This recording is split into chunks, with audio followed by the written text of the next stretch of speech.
তোমাদের ফুলকপি পকোড়া করে দেখাবো। মুচমুচে মজাদার আর মুখরোচক স্বাদের ফুলকপির পকোড়া সন্ধ্যের চা কিংবা কফি বা গরম ডাল ভাতের সাথে এই মুচমুচে পকোড়া কিন্তু ভালো লাগে। তুমি ফুলকপিকে আমি মিডিয়াম আকারে কেটে নিয়েছি। তারপরে একটা পাত্রে জল নিয়ে তার মধ্যে নুন দিয়ে ফুলকপিকে কিছুক্ষণের জন্য ভিজিয়ে রেখে দেব। তারপর ফের একটা পাত্রে হলুদ, জিরে গুঁড়ো, ধনে গুঁড়ো, কাশ্মীরি মির্চ, কালো জিরে, জোয়ান, আদা রসুন বাটা, বেসন, চালের গুঁড়ি, টমেটো সস দিয়ে একটা ব্যাটার তৈরি করে নেব। পরিমাণ মতন জল দেব আর সব কিছু ভালোভাবে মিশিয়ে নেব।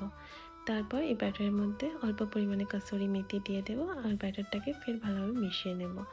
এবার কড়াইতে জল দিয়ে তাতে নুন দিয়ে অল্প পরিমাণে হলুদ দিয়ে ফুলকপিটাকে দিয়ে আমরা ভালোভাবে ফুলকপিকে সিদ্ধ করে নেব। সিদ্ধ হয়ে গেলে আমরা ফুলকপির জল ঝরিয়ে নেব। ধনে পাতা দিয়ে আর ফুলকপি দিয়ে ভালোভাবে ব্যাটারের সাথে মিশিয়ে নেব।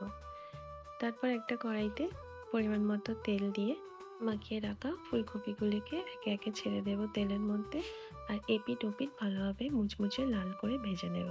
তারপর দিয়ে কারি পাতা আর কাঁচা লঙ্কা দিয়ে দেব সুন্দর ফ্লেভারের জন্য। তো তৈরি আমাদের মুচমুচে ফুলকপির পকোড়া।